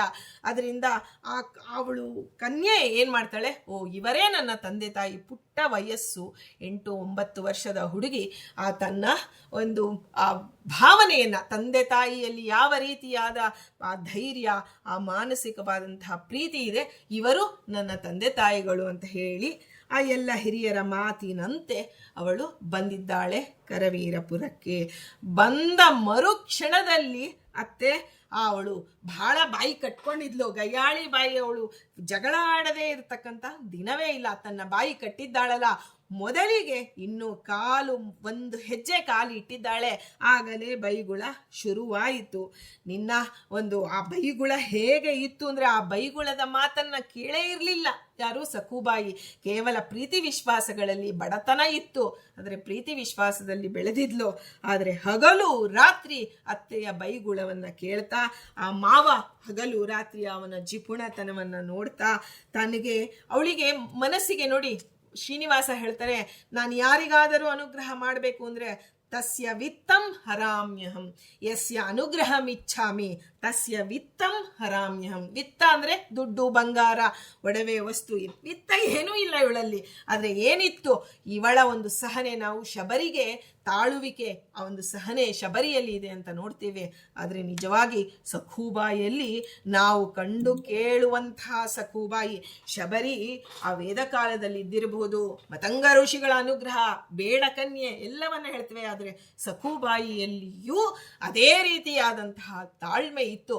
ಭಗವಂತ ಆ ತಾಳ್ಮೆಗೆ ನಿನ್ನಲ್ಲಿ ಏನಿದೆಯೋ ಅದಕ್ಕೆ ಅವನು ಭಗವಂತ ಪರೀಕ್ಷೆ ಕೊಟ್ಟ. ಆ ತಾಳ್ಮೆ ಏನು ತಾಳ್ಮೆ ಅವಳಿಗೆ ಇತ್ತೋ, ಒಳಗೆ ಹುಟ್ಟಿದಾಗಿನಿಂದ ಇದ್ದ ತಾಳ್ಮೆಗೆ ಒಂದು ಪರೀಕ್ಷೆಯನ್ನು ಕೊಟ್ಟಿದ್ದಾನೆ. ಎಲ್ಲರೂ ಮನೆಯಲ್ಲಿರ್ತಕ್ಕಂಥ ಅತ್ತೆ ಮಾವ ಗಂಡ ನಾದಿನಿ ಎಲ್ಲರೂ ಇವಳನ್ನ ಸದಾಕಾಲ ಇವಳನ್ನ ಬೈಯುವುದೇ ಒಂದು ದೊಡ್ಡ ಕಾರ್ಯಕ್ರಮವಾಗಿರ್ತಿತ್ತು. ಅಂತಹ ಬೈಗುಳವನ್ನ ಕೇಳಿರಲಿಲ್ಲ ಸಖೂಬಾಯಿ. ಹೊಡೆತಗಳನ್ನು ಕೊಡುವಂತೆ ಅದನ್ನ ಜೀವನದಲ್ಲಿ ತಂದೆ ತಾಯಿಗಳಿಂದ ಒಂದು ಏಟು ಹಾಕಿಸಿಕೊಂಡವಳಲ್ಲ. ಆದರೆ ಬಂದ ದಿನವೇ ಆ ಒಂದು ಏನು ಕಾಲು ಆ ಮರಾಠಿಗಳಲ್ಲಿ ಅವರು ಮೂಗುಬೆಟ್ಟು ಅಂದರೆ ಬಹಳ ಒಂದು ಪ್ರಸಿದ್ಧಿ, ನಮ್ಮ ಕಡೆಗಿಂತ ಅಲ್ಲಿ ಬಹಳ ವಿಚಿತ್ರವಾದಂತಹ ಮೂಗುಬೆಟ್ಟು. ಮೊದಲು ಅದನ್ನು ಕಸಿದುಕೊಂಡು ಬಿಡ್ತಾಳೆ ಯಾರು, ಆ ಗಯ್ಯಾಳಿಯತ್ತೆ. ನಿನಗೆ ಆ ಮೂಗುಬೆಟ್ಟು ಆ ಪುಟ್ಟ ಹುಡುಗಿಯ ಒಂದು ಇದರಿಂದ ತೆಗೆದಾಗ ಬಹಳ ನೋವಾಗತ್ತೆ, ನೋವಿನಿಂದ ಕಿರಿಸ್ತಾಳೆ. ಆ ಅವಳ ಆ ತಾಳ್ಮೆಗೆ ಬಂದಂತಹ ಮೊದಲ ಒಂದು ಪರೀಕ್ಷೆ ಭಗವಂತ ಕೊಟ್ಟಿದ್ದಾನೆ. ತಸ್ಯ ವಿತ್ತಂ ಹರಾಮ್ಯಂ, ನಿನ್ನಲ್ಲಿ ಏನೇನಿದೆ ಎಲ್ಲವನ್ನ ಮೊದಲು ಕಿತ್ತುಕೊಂಡು ನೋಡ್ತಾನೆ, ಆ ನಂತರ ಅನುಗ್ರಹ ಮಾಡುವುದು ಭಗವಂತನ ಒಂದು ಪರಿ ಅಂತ ಹೇಳ್ತಾರೆ. ಹೀಗೆ ಎಂಥ ಕಣ್ಣೀರು ಬಂದರೂ ಆ ನೊಣ ಇರುವೆ ಎಲ್ಲ ಮುತ್ತಿದ್ದಂಥ ಅನ್ನವನ್ನ 2 ದಿನದ ಅನ್ನವನ್ನ ಅವಳಿಗೆ ಕೊಡ್ತಾ ಇದ್ರು. ಆ ಕಣ್ಣೀರು ಅವಳಿಗೆ ಬಂತು. ಆದರೆ ಅವಳಿಗೆ ಕ್ಷಣ ಕ್ಷಣಕ್ಕೂ ಆ ಸಂತರು ನೆನಪಾಗ್ತಿದ್ರು. ವಿಠ್ಠಲ ನಿನಗೆ ಒಂದು ಪರೀಕ್ಷೆಯನ್ನ ಇಟ್ಟಿದ್ದಾನೆ ತಾಯಿ, ನೀನು ಇದನ್ನ ಒಂದು ಧೈರ್ಯದಿಂದ ಎದುರಿಸಬೇಕು ಅನ್ನುವ ಆ ಮಾತು ಅವಳಿಗೆ ಮನಸ್ಸಿಗೆ. ಆ ವಿಠ್ಠಲನ ಪ್ರತಿಮೆ ತಾಯಿಯ ಮನೆಯಲ್ಲೇ ಉಳಿದು ಹೋಗಿದೆ. ತಾವಳನ್ನು ಕರೆದುಕೊಂಡು ಬರೋದಕ್ಕೆ ಆ ವಿಠ್ಠಲನ ಪ್ರತಿಮೆಯನ್ನು ಕರೆದುಕೊಂಡು ಬರೋದಕ್ಕೆ, ಯಾಕೆಂದ್ರೆ ಹಿಂದೆ ಎಲ್ಲ ಆ ರೀತಿಯಾದ ಧೈರ್ಯ ಸ್ಥೈರ್ಯ ಯಾರಿಗೂ ಇರೋದಿಲ್ಲ. ಆ ಒಂದು ವಿಠ್ಠಲನ ಪ್ರತಿಮೆಯನ್ನ ತಂದೆ ತಾಯಿಗಳು ಮಗುವನ್ನ ಕಳಿಸಿಕೊಟ್ಟು ಬಹಳ ಒಂದು ಕನ್ಯಾದಾನ ಮಾಡಿದ ಮೇಲೆ ಹಿಂದಿನ ಬಹಳ ದೂರ ಒಂದು 200 ಕಿಲೋಮೀಟರ್ ಇದೆ ಪಂಡ್ರಾಪುರಕ್ಕೂ ಕೊಲ್ಲಾಪುರಕ್ಕೂ. ಕರವೀರಪುರ ಅಂತಾನೆ ಆ ಒಂದು ಹಿಂದೆ ಇದ್ದಿದ್ದು. ಆದರೆ ಕೃಷ್ಣಾ ನದಿ ತೀರ ಅಂತಾರೆ, ಅದನ್ನು ಹೇಗೆ ಹೊಂದಿಸಿಕೊಳ್ಳಬೇಕೋ ನನಗೆ ಗೊತ್ತಿಲ್ಲ.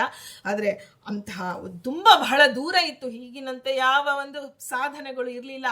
ಪತ್ರ ಮುಖೇನ ಅಷ್ಟೇ, ಅಥವಾ ಸಂತರು ಯಾರು ಒಂದು ಊರಿನಿಂದ ಒಂದು ಬಳೆಗಾರನಿರ್ಬೋದು, ಸಂತರಿರ್ಬೋದು, ಅವರ ಮೂಲಕ ವಿಷಯ ತಿಳಿತಾ ಇತ್ತು. ಹೀಗೆ ಗಂಡನ ಮನೆಗೆ ಬಂದಂತಹ ಸಖುವಿನ ಸ್ಥಿತಿ, ಆ ಜಿಂಕೆಯ ಮರಿ ತಾನು ಒಂದು ಹೇಗೆ ಎಲ್ಲವನ್ನ ತಪ್ಪಿಸಿಕೊಂಡು ತನ್ನ ಗುಂಪನ್ನ ತಪ್ಪಿಸಿಕೊಂಡು ಬಂದರೆ ಹೇಗೆ ಆಗುತ್ತೋ, ಹುಲಿ ಸಿಂಹ ಚಿರತೆಗಳ ನಡುವೆ ಜೀವನವನ್ನ ಸಾಗಿಸುವಂತೆ ಅವಳದಾಗಿತ್ತು.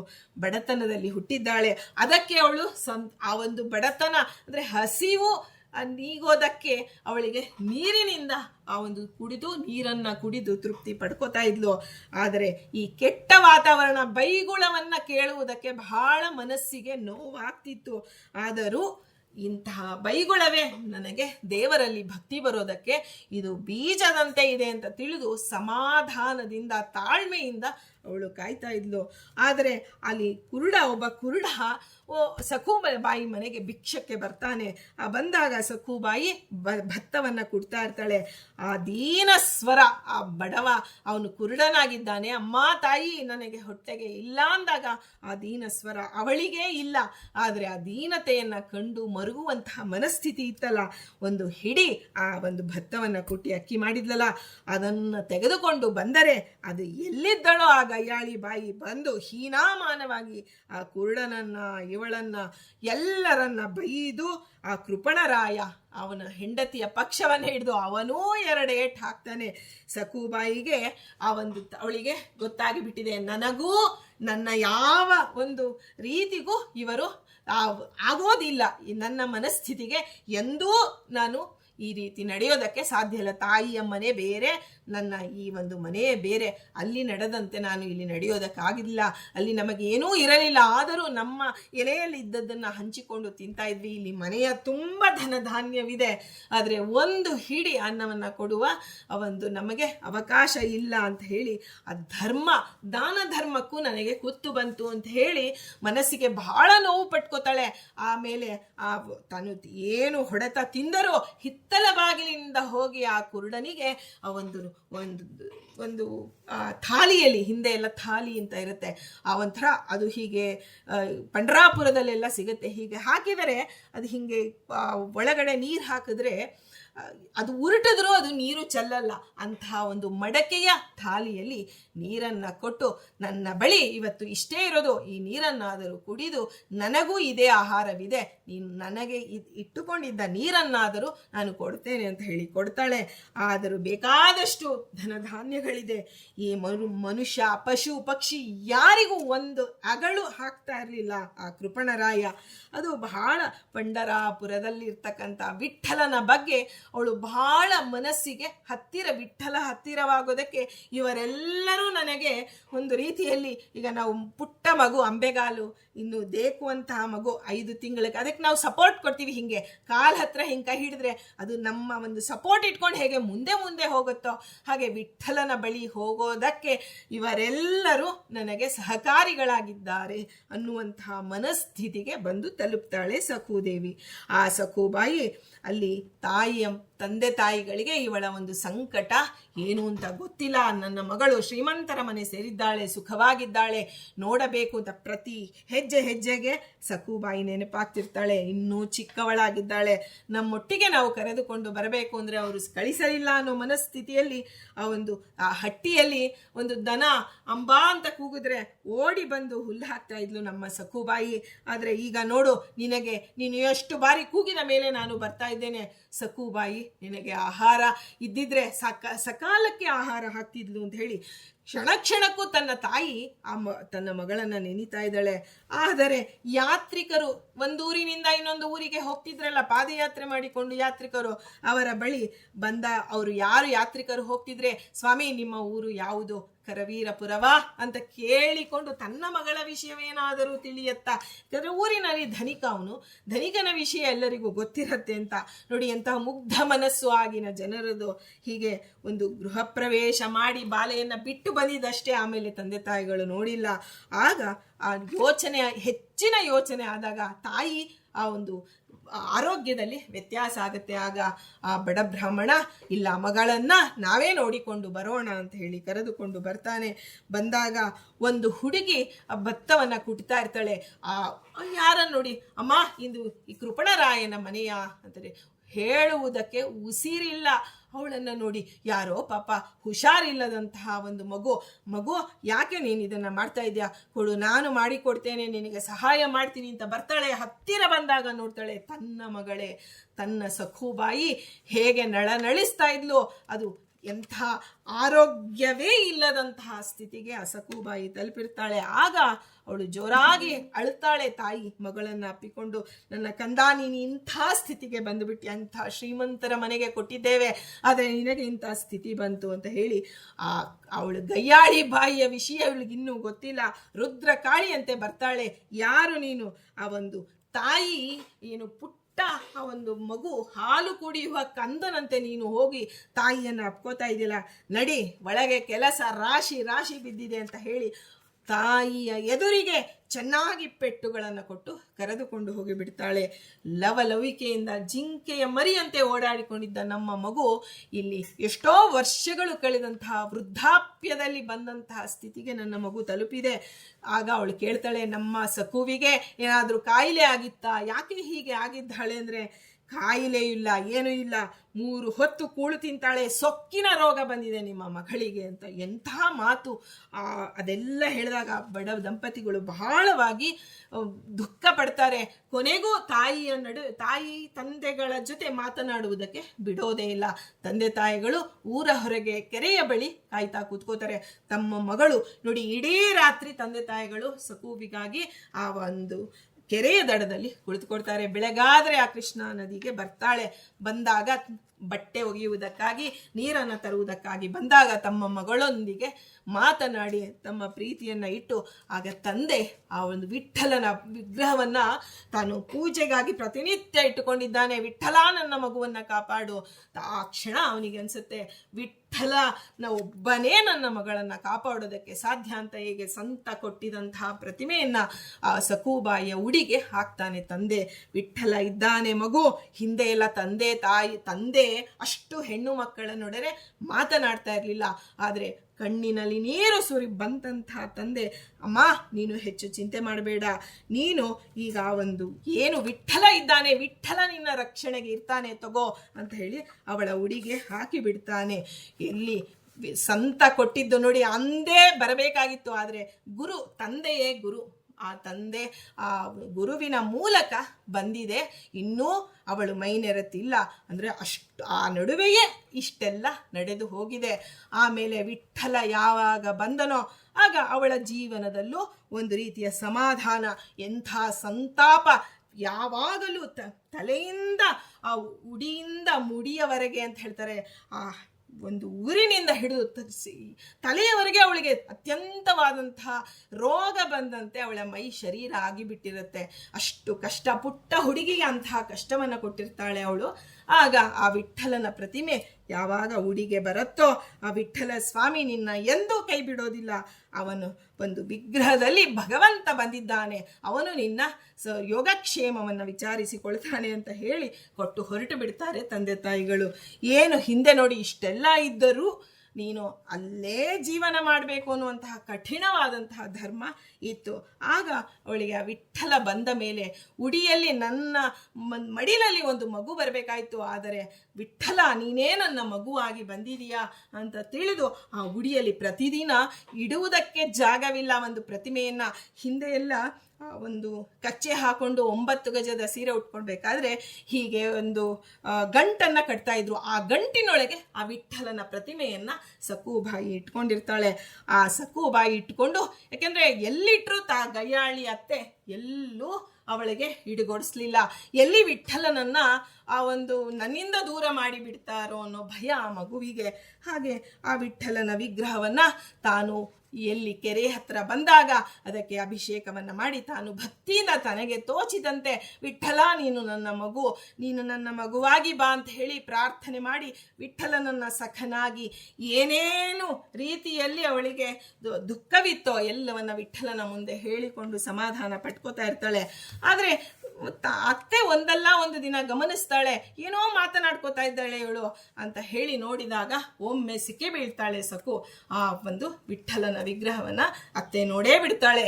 ಅವಳು ಹೇಳ್ತಾಳೆ, ನೀನು ಯಾವುದೋ ಒಂದು ಮಾಟ ಮಂತ್ರ ಮಾಡಿದಂತಹ ಒಂದು ಇದನ್ನ ನಮ್ಮನ್ನ ವಶ ಮಾಡಿಕೊಳ್ಬೇಕು ಅಂತ ಇದೆಲ್ಲ ಮಾಡ್ತಿದೀಯಾ ಅಂತ ಹೇಳಿ ಆ ವಿಠ್ಠಲನ ವಿಗ್ರಹವನ್ನ ಹೀಗೆ ಆ ಒಂದು ಅವರ ಮನೆಯಲ್ಲಿ ಬಾವಿ ಇರುತ್ತೆ, ಆ ಬಾವಿಗೆ ವಿಠ್ಠಲನ ವಿಗ್ರಹವನ್ನ ಹಾಕಿ ಬಿಡ್ತಾಳೆ. ಸಣ್ಣ ಹುಡುಗಿ ಆ ಒಂದು ಅವಳ ರೌದ್ರಾವತಾರವನ್ನು ನೋಡಿ ಹೆದರಿ ಬಿಡ್ತಾಳೆ. ಆ ಅವಳ ಗಂಡ ಬರ್ತಾನೆ. ಆ ಗಂಡ ಬಂದಾಗ ಇಲ್ಲ ಸಲ್ಲದ್ದು ಹೇಳಿ ಗಂಡನಿಂದಲೂ ಚೆನ್ನಾಗಿ ಹೊಡೆತವನ್ನ ಕೊಡ್ತಾರೆ. ಅಂದು ಅವಳಿಗೆ ಏನೂ ಇಲ್ಲ, ಕೇವಲ ಬಾವಿ ಕಟ್ಟೆಯ ಬಳಿ ಕುಳಿತಿರ್ತಾಳೆ ಸಕು. ವಿಠ್ಠಲನ ಪ್ರತಿಮೆ ಅವಳು ಹಾಕಿ ಹೋದರೆ ರಾತ್ರಿ ಎಲ್ಲ ಮಗು ಅಲ್ಲಿ ಕೂತಿದೆ. ಒಂದು ಹಂತದಲ್ಲಿ ಕಣ್ಣು ಬಿಡ್ತಾಳೆ, ವಿಠ್ಠಲನ ಪ್ರತಿಮೆ ಮತ್ತೆ ಅವಳ ಕೈಯಲ್ಲಿ ಬಂದಿದೆ. ಎಲ್ಲ ಬಾವಿಯಲ್ಲಿ ಹಾಕಿದ ವಿಠ್ಠಲನ ಪ್ರತಿಮೆ ತನ್ನ ಕಣ್ಣೆದುರಿಗೆ ಹಾಕಿ ಆಗ ಅವಳಿಗೆ ಅನ್ಸುತ್ತೆ, ವಿಠ್ಠಲ ನನಗಾಗಿ ಮತ್ತೆ ಬಂದಿದ್ದಾನೆ ಅಂತ ಹೇಳಿ ಮತ್ತೆ ಅದನ್ನ ಉಡಿಯಲ್ಲಿ ತುಂಬಿಕೊಂಡು, ಆಯಿತು ನಾನು ವಿಠ್ಠಲ ಒಬ್ಬನೇ ನನಗೆ ಗತಿ, ನೀನೊಬ್ಬನೇ ಸ್ವಾಮಿ, ನೀನು ನನ್ನನ್ನ ರಕ್ಷಣೆ ಮಾಡುವವನು ಅಂತ ಹೇಳಿ ಇನ್ನೂ ಹೆಚ್ಚಿನ ಒಂದು ನಂಬಿಕೆ ಬರುತ್ತೆ ಸಕುಬಾಯಿಗೆ. ಹೀಗೆ ಅವಳಿಗೆ ಕೊಟ್ಟಂಥ ಪೀಡೆಗಳೆಲ್ಲ ನಾವು ಕೇಳಿದರೆ ಇವತ್ತು ಇಂಥ ಒಂದು ಕಷ್ಟಗಳನ್ನು ಎದುರಿಸಿ ವಿಠ್ಠಲನನ್ನ ಸ್ಮರಣೆ ಮಾಡಿದವಳು ಸಖುಬಾಯಿ. ಹೀಗೆ ಒಂದು ದಿನ ಏನಾಗತ್ತೆ, ಅವಳು ಕೃಷ್ಣಾ ನದಿಗೆ ನೀರು ತರುವುದಕ್ಕೆ ಬರ್ತಾಳೆ. ಅಲ್ಲಿ ಸಂತರು ಪಂಢರಾಪುರಕ್ಕೆ ಹೊರಟಿರ್ತಾರೆ. ಆಗ ಸಖುಬಾಯಿ ಹೇಳ್ತಾಳೆ, ನಾನು ಅವಳು ಅತ್ತೆ ಮನೆಯಲ್ಲಿ ಇಷ್ಟು ಕಷ್ಟ ಅಂತ ಹೇಳಿ ಅವಳು ಹೋಗಿಲ್ಲ. ಅಂದರೆ ಒಂದು ಯಾವುದು ಕಷ್ಟಕ್ಕೆ ಬೆನ್ನು ಮಾಡಿ ಹೇಡಿಯಂತೆ ಹೋದವಳಲ್ಲ. ಆ ಕ್ಷಣದಲ್ಲಿ ಅವಳಿಗೆ ಮನಸ್ಸಿನಲ್ಲಿ ಆ ತಾಳ ಮೇಳಗಳಿಂದ ವಿಠ್ಠಲನ ಸ್ಮರಣೆ ಮಾಡ್ಕೊಂಡು ಹೊರಟಿರ್ತಾರೆ. ಆ ವಿಠ್ಠಲನ ಆ ಕೊಡವನ್ನ ಅಲ್ಲೇ ಬಿಟ್ಟು ಅವಳು ವಿಠಲ ವಿಠಲ ವಿಠಲ ಅಂತ ಹೇಳ್ತಾ ಅವರೊಂದಿಗೆ ಹೊರಟು ಬಿಡ್ತಾಳೆ ಸಕ್ಕು. ಅವಳಿಗೆ ತನಗೆ ಅರಿವಿಲ್ಲದಂತೆ ನೋಡಿ, ಭಗವಂತ ಒಳಗೆ ನಿಂತು ಯಾವಾಗ ಹೇಗೆ ಪ್ರೇರಣೆ ಮಾಡ್ತಾನೋ ಗೊತ್ತಿಲ್ಲ, ಇಷ್ಟು ದಿನಗಳ ಕಾಲ ತಾಳ್ಮೆಯಿಂದ ಎಲ್ಲವನ್ನ ಸಹಿಸ್ಕೊಳ್ತಿದ್ದಂತಹ ಸಕುಗೆ ಇದ್ದಕ್ಕಿದ್ದಂತೆ ಆ ಸಂತರ ಒಂದು ಜೊತೆಯಲ್ಲಿ ಹೊರಟು ಬಿಡ್ತಾಳೆ. ಹಗಲು ರಾತ್ರಿ ಎನ್ನದೆ ಆ ವಿಠಲನ ಊರಿನ ಪಂಢರಾಪುರದ ಸಮೀಪವೇ ಇದ್ದಂತಹ ಊರು ತನ್ನ ತವರು ಮನೆ. ಆದರೆ ಈ ತನ್ನ ಗಂಡನ ಮನೆ ಪಂಢರಾಪುರಕ್ಕೆ ತುಂಬಾ ದೂರ ಇರುತ್ತೆ. ಹಾಗಾಗಿ ಆ ಸಂತರ ಜೊತೆಗೆ ಅವಳು ಹೊರಟಿದ್ದಾಳೆ. ಅವಳನ್ನು ನೋಡಿ ವಿಶೇಷವಾಗಿ ಎಲ್ಲರೂ ಕೈ ಮುಗಿತಾರೆ. ಅವಳಲ್ಲಿ ಯಾವುದೋ ಒಂದು ವಿಚಿತ್ರ ಶಕ್ತಿ ಇದೆ ಅಂತ ಎಲ್ಲರಿಗೂ ಅನ್ಸುತ್ತೆ. ಆ ಒಂದು ಉಡಿಯಲ್ಲಿದ್ದಂತಹ ವಿಠಲನ ಪ್ರತಿಮೆಯನ್ನ ಧೈರ್ಯವಾಗಿ ತೆಗಿತಾಳೆ. ಇಷ್ಟು ಹೊತ್ತಿಗೆ ಅತ್ತೆ ಮಾವನಿಗೆ ಏನು ಹೇಗೆ ಇವಳನ್ನ ನಾವು ಕರೆದುಕೊಂಡು ಬರೋದು ಅಂತ ಹೇಳಿ ಓಡಿ ಹಿಂದೆ ಆ ವಿಷಯ ಗೊತ್ತಾಗ್ತಿದ್ದಂಗೆ ಒಂದು ಊರು ದಾಟು ಬಿಟ್ಟಿರ್ತಾರೆ. ಆದರೂ ಆ ಗಯ್ಯಾಳಿ ಅತ್ತೆ ತನ್ನ ಒಂದು ಏನೇನು ಆಳುಗಳನ್ನ ಕರೆದುಕೊಂಡು ಬಂದು ಚೆನ್ನಾಗಿ ಆ ಒಂದು ಏನು ಆ ವಿಠಲನ ಪ್ರತಿಮೆ ಹಿಡ್ಕೊಂಡು ಅವಳು ಏನು ಕುಣಿತಿರ್ತಾಳೆ ಅವರನ್ನ ಯಾತ್ರಿಕರಿಗೂ ಬೈದು ಅವರಿಗೆ ಎಲ್ಲ ರೀತಿಯಲ್ಲಿ ಬಿಸಿ ಬಿಸಿ ನೀರನ್ನ ಸುರಿದು ಬಿಡ್ತಾಳೆ ಗಯ್ಯಾಳಿ ಅತ್ತೆ. ನೀನು ಏನು ನನಗೆ ಹೇಳದೆ ಹೇಗೆ ಹೊರಟೆ, ಅವಳನ್ನ ನೀವು ಹೇಗೆ ಕರೆದುಕೊಂಡು ಹೋಗ್ತಿದ್ದೀರಾ ಅಂತ ಹೇಳಿ ಕರೆದು ದರ ಎಳೆದುಕೊಂಡು ಬಂದು ಆ ಒಳಗಡೆ ಆ ಏನು ಕತ್ತಲೆ ಕೋಣೆಯಲ್ಲಿ ಕಂಬಕ್ಕೆ ಕಟ್ಟಿ ಆ ವಿಠಲನ ಪ್ರತಿಮೆಯನ್ನ ಆ ಸಂತರು ತಾವು ಹಿಡಿದುಕೊಳ್ತಾರೆ. ಎಸೆಯೋದಕ್ಕೆ ಹೋಗ್ತಾಳೆ ಆ ವಿಠಲನ ಪ್ರತಿಮೆ, ಸಂತರು ಹಿಡಿದುಕೊಳ್ತಾರೆ. ಆದರೆ ಇವಳನ್ನ ಕರೆದುಕೊಂಡು ಅವಳಿಗೆ ಎಚ್ಚರಿಕೆಯೇ ಇಲ್ಲ. ಅಂಥ ಶರೀರ ಕೃಪಣವಾಗಿ ಬಿಟ್ಟಿದೆ, ಏನೂ ಉಳಿದಿಲ್ಲ ಶರೀರದಲ್ಲಿ, ಆ ರೀತಿ ಆಗಿದೆ. ಆಗ ಜ್ಞಾನ ತಪ್ಪಿ ಬಿಡ್ತಾಳೆ ಸಕು. ಆದರೆ ಅದು ಯಾವುದನ್ನು ಲೆಕ್ಕ ಮಾಡೋಲ್ಲ ಆ ಒಂದು ಗಯ್ಯಾಳಿ ಅತ್ತೆ. ಆ ಕೃಪಣರಾಯನಂತೂ ಲೋಭದಿಂದ ಇವಳಿಂದ ನನಗೆ ಏನೂ ಇಲ್ಲ, ನಮ್ಮ ಸಂತಾನವೂ ಇಲ್ಲ, ನಮಗೆ ಒಂದು ಮಗುವೂ ಆಗಿಲ್ಲ ಅಂತ ಹೇಳಿ ಅವಳಿಗೆ ಬಹಳ ಕಷ್ಟ ಕೊಡ್ತಾ ಇರ್ತಾರೆ. ಆ ರಾತ್ರಿಯಲ್ಲಿ ಅವಳಿಗೆ ಎಚ್ಚರವಾದಾಗ ನಾನು ಸಂತರ ಹತ್ರ ಹೋಗ್ತಿದ್ದೆ ಅಲ್ವಾ, ಏನಾಯಿತು ಅನ್ನೋದು ಅಂತ ಅವಳು ನೋಡ್ತಾಳೆ. ತಾವೆಲ್ಲ ಕಟ್ಟುಬಿಟ್ಟಿರ್ತಾರೆ. ಆ ಕ್ಷಣ ಅವಳಿಗೆ ಉಡಿಯನ್ನ ನೋಡಿಕೊಳ್ತಾಳೆ. ಉಡಿಯನ್ನ ಮುಟ್ಕೊಳ್ಬೇಕಂದ್ರೆ ಕೈ ಕಾಲುಗಳನ್ನ ಕಟ್ಟಿಬಿಟ್ಟಿರ್ತಾರೆ. ಆಗ ಕಣ್ಣಿನಲ್ಲಿ ನೀರು ಬರುತ್ತೆ. ಆ ಕಣ್ಣಿನ ನೀರು ಇದರ ಮೇಲೆ ಬೀಳತ್ತೆ, ಉಡಿಯ ಮೇಲೆ. ಆಗ ಅವಳು ಮನಸ್ಸಿನಲ್ಲಿ ಅನ್ಕೋತಾಳೆ ಸಕುಬಾಯಿ, ವಿಠಲ, ಇವತ್ತು ನಿನಗೆ ನನ್ನ ಕಣ್ಣೀರಿನ ಇದೇ ನಿನ್ನ ಪಾದ ಪೂಜೆ ಮಾಡ್ತಾ ಇದ್ದೇನೆ ಸ್ವಾಮಿ, ನಿನ್ನ ಪಾದಕ್ಕೆ ಬಿದ್ದಿದ್ದೇನೆ, ನನ್ನನ್ನು ರಕ್ಷಣೆ ಮಾಡು, ನಿನ್ನನ್ನು ನೋಡಬೇಕು ಅನ್ನೋದು ಈ ಜೀವದಲ್ಲಿ ಮಹದಾಸೆ. ಈ ದೇಹದಿಂದ ನಾನು ಮಹದಾಸೆ ಪಡ್ತಾ ಇದ್ದೇನೆ, ನನಗೆ ಅನುಗ್ರಹಿಸು, ಸಂತರ ಸಂಘವನ್ನ ಕೊಡು ಅಂತ ಕೇಳಿದಾಗ ಮರುಕ್ಷಣದಲ್ಲಿ ಒಬ್ಬರು ಬರ್ತಾರೆ. ಒಂದು ವಯಸ್ಸಾದಂತಹ ಎಲ್ಲಿ ಕತ್ತಲ ಕೋಣೆಯಲ್ಲಿ ಬರ್ತಾರೆ. ಬಂದಾಗ ವಿಠಲನೇ ಬಂದಿರೋದು. ಆದರೆ ಇವಳು ಯಾರು ಬಂದರು ವಿಠಲನಲ್ಲಿ ಮುಳುಗಿ ಹೋಗಿರ್ತಾಳೆ ಸಕ್ಕು.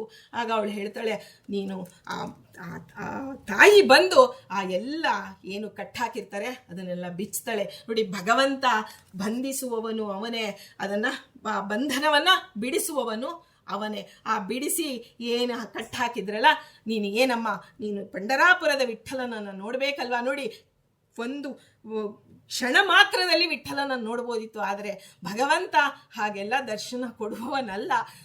ಅವನು ಹೇಳ್ತಾನೆ, ನೀನು ವಿಠಲನನ್ನ ನೋಡ್ಬೇಕಲ್ವಾ, ಸಂತರ ಜೊತೆ ಹೋಗ್ಬೇಕಲ್ವಾ, ಹೊರಡು, ನಿನ್ನ ಸ್ಥಾನದಲ್ಲಿ ನಾನು ಇರ್ತೇನೆ.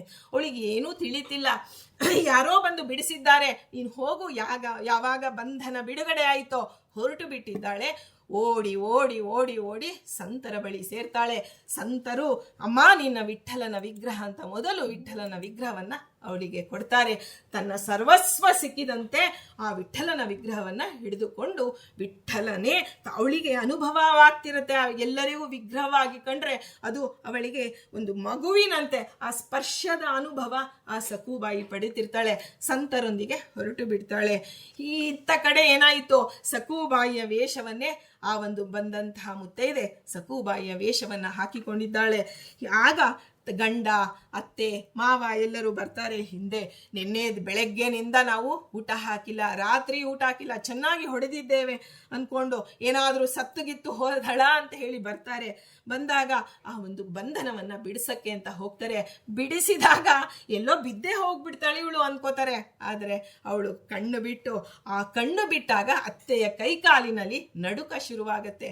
ಭಗವಂತ ಸೌಮ್ಯ ರೂಪನೂ ಅವನೇ, ರಾಮಕೃಷ್ಣನಾಗೂ ಅವನೇ ಬಂದಿದ್ದಾನೆ, ನರಸಿಂಹನಾಗೂ ಅವನೇ ಬಂದಿರೋದು.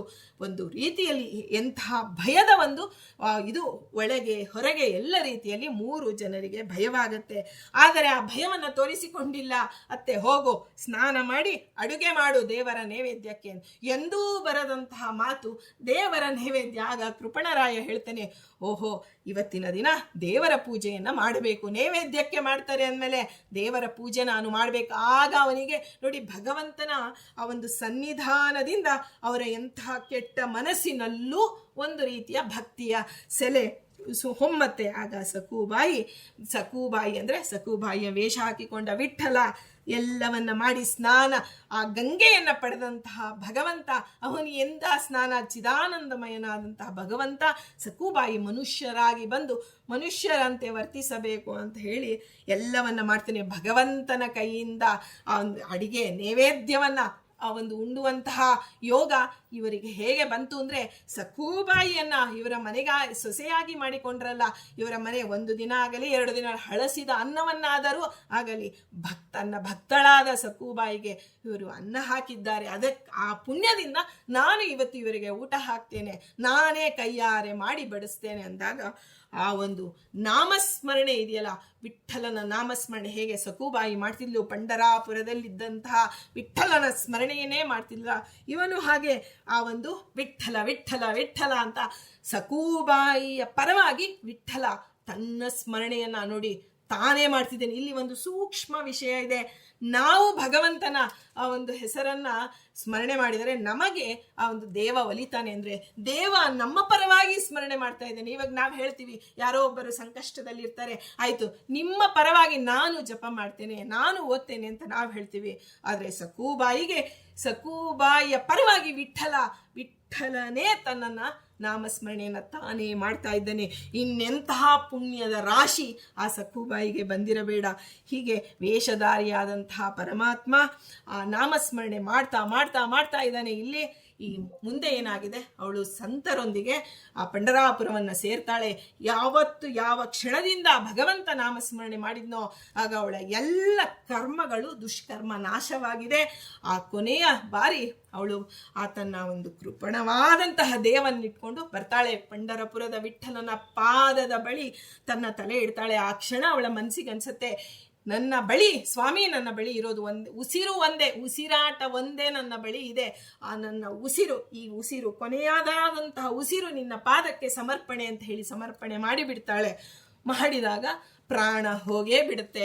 ಅದನ್ನೆಲ್ಲ ನೋಡಿದಂತಹ ಸಂತರು, ಇನ್ನೆಂಥ ಒಂದು ದೊಡ್ಡ ಪಂಡರಪುರದ ವಿಠ್ಠಲನ ಆ ಒಂದು ಪಾದದ ಮೇಲೆ ಅವಳು ತನ್ನ ಕೊನೆಯ ಉಸಿರನ್ನ ನೋಡಿ, ನಾವು ಏನೇನೋ ದೇವರಿಗೆ ತುಳಸಿ ಕೊಡ್ತೀವಿ, ಇನ್ನೊಂದು ಏನೋ ಹೂವನ್ನು ಅರ್ಪಣೆ ಮಾಡ್ತೀವಿ, ಆದರೆ ನಮ್ಮ ಉಸಿರನ್ನ ಮುಖ್ಯ ಪ್ರಾಣೇನ ಮಧ್ಯೆ ಹೇ ಮಂತ್ರತ್ರಯ ಜಪಸದ ವಾಯುದೇವರ ಮೂಲಕ ವಾಯುದೇವರು ನಮ್ಮಲ್ಲಿ ನಿಂತು ಹಂಸ ಮಂತ್ರ ಜಪವನ್ನ ಏನು ಮಾಡಿದ್ದಾರೆ, ಸ್ವಾಮಿ ಇದು ನಿನ್ನ ಪಾದಕ್ಕೆ ಸಮರ್ಪಿತ, ಅವರು ಕೊಟ್ಟ ಉಸಿರಿನಿಂದ ನಾನು ಇಲ್ಲಿಯವರೆಗೆ ಬಂದಿದ್ದೇನೆ ಅನ್ನೋದು ಸಾಮಾನ್ಯರಾದ ನಮಗೆ ಬರೋದಿಲ್ಲ. ಆದರೆ ಸಕುಬಾಯಿ ತನ್ನ ಕೊನೆಯ ಆ ಉಸಿರನ್ನ ಕೊಟ್ಟಿದ್ದಾಳೆ. ನೋಡಿ, ಭಗವಂತನಿಗೆ ಏನೇನೋ ಕೊಡೋದು ಕೇಳ್ತೇವೆ, ಆದರೆ ಉಸಿರನ್ನ ಕೊಟ್ಟು ತನ್ನ ಉತ್ಕೃಷ್ಟವಾದದ್ದು, ನಾವು ಇಡೀ ದೇಹದಲ್ಲಿ ಉಸಿರಾಟ ಅನ್ನೋದು ಭಗವಂತನಿಗೆ ವಾಯುದೇವರ ಮೂಲಕ ನಡೆಯುವಂತಹ ಪೂಜೆ, ಶ್ರೇಷ್ಠವಾದಂತಹ ಪೂಜೆ, ಅದನ್ನು ಕೊಟ್ಟು ಬಿಟ್ಟಿದ್ದಾಳೆ. ಆ ಸಕುಬಾಯಿ ಅದನ್ನು ನೋಡಿ ಎಲ್ಲ ಒಂದು ರೀತಿಯಲ್ಲಿ ಗಂಧದ ಕಟ್ಟಿಗೆ ದೇವಸ್ಥಾನದವರೇ ಮುಂದೆ ನಿಂತು ಆ ಸಕುಬಾಯಿಗೆ ಎಲ್ಲದು ಏನೇನು ಮುಂದೆ ಏನು ಮಾಡಬೇಕು ಆ ದೇಹಕ್ಕೆ ಎಲ್ಲವನ್ನ ಮಾಡಿ ಅಸ್ಥಿ ವಿಸರ್ಜನೆ, ಎಲ್ಲ ಸಂತರು ಸೇರಿ ಅಸ್ಥಿ ವಿಸರ್ಜನೆಯನ್ನು ಮಾಡಿಬಿಟ್ಟಿದ್ದಾರೆ.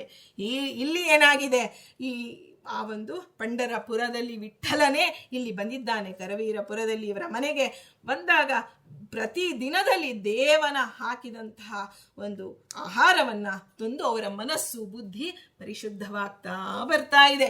ಬಂದಾಗ ಏನಾಗಿದೆ, ಇವರೆಲ್ಲ ವಿಠ್ಠಲ ಆ ಸಂತರು ಏನು ಮಾಡ್ತಾರೆ, ಎಲ್ಲಿಂದ ಬಂದ್ರೋ ಆ ಸಂತರು ಬಂದು ಇವರ ಮನೆಯಲ್ಲಿ ನೋಡ್ತಾರೆ. ಬಂದು ಇವರಿಗೆ ವಿಷಯ ತಿಳಿಸ್ಬೇಕು, ಯಾಕಂದರೆ ಅಲ್ಲಿ ಎಂಥ ಗಲಾಟೆ, ಗಯ್ಯಾಳಿ ಬಾಯಿ ಹೇಗೆ ಮಾಡಿದ್ಲೋ ಅದೆಲ್ಲ ನೆನಪಿದೆ, ಅಲ್ಲಿ ಬಂದು ಹೇಳಕ್ಕೆ ಅಂತ ಬರ್ತಾರೆ. ಮತ್ತೆ ಇಲ್ಲಿ ಸಕುಬಾಯಿ ಇದ್ದಾಳೆ. ಆಗ ಸಂತರಿಗೆ ಒಂದು ಕ್ಷಣ ಮೈ ಮರೆಯುವಂತೆ ಆಗತ್ತೆ. ಸ್ವಾಮಿ, ಇದು ನಿನ್ನ ಲೀಲೆ, ಇದು ನಮಗೆ ಗೊತ್ತಿಲ್ಲ, ಆಗ ನೀವೇನೂ ಹೇಳಬೇಡಿ ಅಂತ ಹೇಳಿ ಕಳಿಸಿಬಿಡ್ತಾನೆ ಸಂತರನ್ನ. ಯಾರು? ವೇಷಧಾರಿಯಾದಂಥ ವಿಠಲ. ಅವರಿಗೆ ಏನೋ ಸುದ್ದಿ ಗೊತ್ತಾಗೋದೇ ಇಲ್ಲ, ಸಕುಬಾಯಿ ಇಲ್ಲೇ ಇದ್ದಾಳೆ ಅಂದ್ಕೊಳ್ತಾರೆ. ಇಲ್ಲಿ ರುಕುಮಾಯಿಗೆ ಅವಳು ಹೇಳ್ತಾಳೆ, ಆ ಯಾರು ಸಂತರ ಒಂದು ಸ್ವಪ್ನದಲ್ಲಿ ರುಕುಮಾಯಿ ಬಂದು ಆ ಅಸ್ಥಿ ವಿಸರ್ಜನೆಯನ್ನ ಮಾಡಿದ್ರಲ್ಲ, ಆ ಅಸ್ಥಿಯನ್ನ ನೀವು ಅಲ್ಲಿ ಅದನ್ನ ತೆಗೆದು ನನಗೆ ಸಮರ್ಪಣೆ ಮಾಡಿ. ಆ ಅಸ್ಥಿಯನ್ನ ಇಟ್ಟುಕೊಂಡು ಮತ್ತೆ ದೇಹವನ್ನ ಕೊಡ್ತಾಳೆ. ಯಾರು? ಆ ಮಹಾಲಕ್ಷ್ಮಿ. ಅವಳು ಎಲ್ಲ ಪಂಚಭೂತಗಳಿಗೆ ಒಡೆಯಳಾಗಿದ್ದಾಳೆ. ಆ ಜಡ ಪ್ರಕೃತಿಯಾದಂತಹ ಮಹಾಲಕ್ಷ್ಮಿ ಮತ್ತೊಮ್ಮೆ ಸಖುಬಾಯಿಗೆ ಅದೇ ನಾವು ಹಿಂದೆ ಕೇಳಿದ್ವಲ್ಲ, ಅದೇ ರೀತಿಯಾದಂತಹ ದೇಹ ಬರಬೇಕು ಅಂತ ಹೇಳಿ ಹಾಗೆ ಆಗಿ ಸಖುಬಾಯಿ ಯಾವ ವಯಸ್ಸಿನಲ್ಲಿ ತನ್ನ ಕೊನೆಯ ಉಸಿರನ್ನ ಅದನ್ನ ಹೇಗೆ ಕೊಟ್ಟಿದ್ಲಲ್ಲ, ಯಾವ ವಯಸ್ಸು, ಅದೇ ವಯಸ್ಸಿನಂತೆ ಅವಳಿಗೆ ಜನ್ಮವನ್ನ ಮತ್ತೆ ಅವಳನ್ನ ಬದುಕಿಸಿದ್ದಾಳೆ. ತಾಯಿ, ಹೋಗಮ್ಮ, ನೀನು ನಿನ್ನ ಮನೆಗೆ ಹೋಗಿ ನನ್ನ ಗಂಡನನ್ನ ನನಗೆ ಕಳಿಸಿಕೊಡು ಅಂತ ಹೇಳಿದಾಗ ಸಖುಬಾಯಿ ಕರೆದುಕೊಂಡು ಸಂತರೆಲ್ಲ ಬರ್ತಾರೆ. ಆಗ ಎರಡಲ್ಲಿ ಈ ಸಖುಬಾಯಿ ಇಲ್ಲೂ ಸಖುಬಾಯಿ ಹೇಗೆ ಅನ್ನೋದು ಅತ್ತೆ ಮಾವಂದಿರು ಗಡಗಡ ನಡುಗಿ ಹೋಗ್ತಾರೆ. ಆಗ ಓಡಿ ಬಂದು ಸಖುಬಾಯಿ ತನ್ನ ಒಂದು ರೂಪದಲ್ಲಿ ಇರ್ತಕ್ಕಂಥ ವಿಠಲನ ಬಳಿ ಬಿಟ್ಟು, ಸ್ವಾಮಿ, ನೀನು ಕೊಟ್ಟ ಉಸಿರು, ನಿನ್ನ ಹೆಂಡತಿ ಕೊಟ್ಟ ಉಸಿರು ಎರಡೂ ನಿನಗೆ ಸಮರ್ಪಿತ. ವಿಠಲ ಏಳಿಸ್ತಾನೆ, ಅಮ್ಮ, ಮತ್ತೊಮ್ಮೆ ನೀನು ನಿನ್ನ ಉಸಿರನ್ನ ಕೊಡಬೇಡ.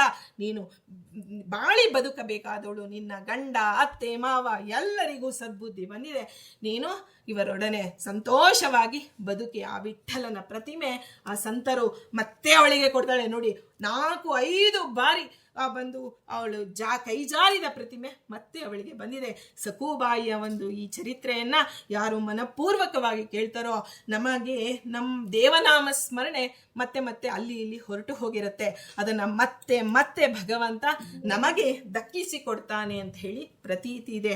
ಹೀಗೆ ಸಖುಬಾಯಿ ಅತ್ತೆ ಮಾವ ಇವತ್ತಿಗೂ ಅಲ್ಲಿ ಪಂಢರಪುರದ ಒಂದು ಸಮೀಪದಲ್ಲಿರ್ತಕ್ಕಂಥ ಅವಳು ಬೀಸಿದಂತಹ ಒಂದು ಒರಳು ಕಲ್ಲು, ಕುಟ್ಟಿದಂತಹ ಇದು ಎಲ್ಲವೂ ಇವತ್ತಿಗೂ ಇದೆ. ಅದು ಸಖುಬಾಯಿ ಆದ್ರೆ ಅದು ಅಷ್ಟು ಮಹತ್ವ ಇರ್ತಿತ್ತೋ ಇಲ್ಲೋ, ಆದರೆ ಭಗವಂತ ಸಖುಬಾಯಿಯ ವೇಷದಲ್ಲಿ ಬಂದು ಆ ಒಂದು ಇದರಲ್ಲಿ ಬೀಸೋ ಕಲ್ಲಿನಿಂದ ಆ ಒಂದು ಜೋಳವನ್ನ, ರಾಗಿಯನ್ನ, ಎಲ್ಲ ಅಕ್ಕಿಯನ್ನ ಬೀಸಿದ್ದಾನೆ. ಅದು ಭಗವಂತನ ಸ್ಪರ್ಶವಾದಂತಹ ಇದು.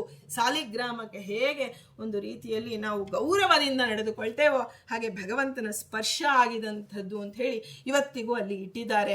ಅಂತಹ ಆ ಒಂದು ಇದನ್ನ ನೋಡಿ ಸಖುಬಾಯಿಯನ್ನ ಸ್ಮರಣೆ ಮಾಡಿ, ತಾಯಿ, ನಿನ್ನ ಸ್ಮರಣೆ ಮಾಡಿದ್ದೇವೆ, ನಮಗೂ ವಿಠಲ, ನಾವು ಜ್ಞಾನ ಶೂನ್ಯರು, ವಿಠಲ ನಿನ್ನಗೆ ಬಂದಂತಹ ಕಷ್ಟಗಳು ನಮಗೆ ಬಂದಿಲ್ಲ, ಆದರೂ ನಮಗೆ ಏನು ಕರ್ಮಾನುಸಾರ ಬಂದಿದೆಯೋ ಅದರಲ್ಲಿ ವಿಠಲನ ನಾಮಸ್ಮರಣೆಯನ್ನ ನಮಗೂ ಕೊಡು. ಆ ಸಂತರು ನಮಗೂ ಬರಲಿ ಯಥಾಯೋಗ್ಯವಾಗಿ ದೇವನ ನಾಮಸ್ಮರಣೆ. ನಾವು ಬರೀ ನಮ್ಮ ಲೌಕಿಕದಲ್ಲಿ ನೋಡಿ, ನನಗೆ ಆ ದುಃಖ ಇದೆ, ಇವರಿಂದ ಈ ದುಃಖ, ಅದರಿಂದ ಆ ದುಃಖ ಅಂತ ಹೇಳೋದಕ್ಕಿಂತ, ಸ್ವಾಮಿ, ದುಃಖದ ಬಗೆಗಿಂತ ಸಾಧನೆಗಾಗಿ ಈ ದುಃಖ ಬಂದಿದೆ, ಇದನ್ನ ನೀ ಹೇಗೆ ಸಹಿಸಿದೆಯೋ ಆ ಸಹಿಸುವಂತಹ ತಾಳ್ಮೆಯನ್ನ ನಮಗೂ ಕೊಡು ಅಂತ ಹೇಳಿ ಪ್ರಾರ್ಥನೆ ಮಾಡ್ತಾ, ಕೊನೆಯ ಉಸಿರನ್ನ ವಿಠಲನಿಗೆ ಸಮರ್ಪಣೆ ಮಾಡಿದಂತಹ ಆ ಸಾಧ್ವಿ ಸಖುಬಾಯಿ, ಆ ಒಂದು ಸಂತ ಸಖುಬಾಯಿಯನ್ನ ಅವರ ಅಂತರ್ಗತ ಮುಖ್ಯ ಪ್ರಾಣ ಅಂತರ್ಗತ ಶ್ರೀಕೃಷ್ಣನಲ್ಲಿ ವಿಠಲನಲ್ಲಿ ನಾವು ಹೇಳಿದಂತಹ ಎಲ್ಲವನ್ನ ಸಮರ್ಪಣೆ ಮಾಡೋಣ.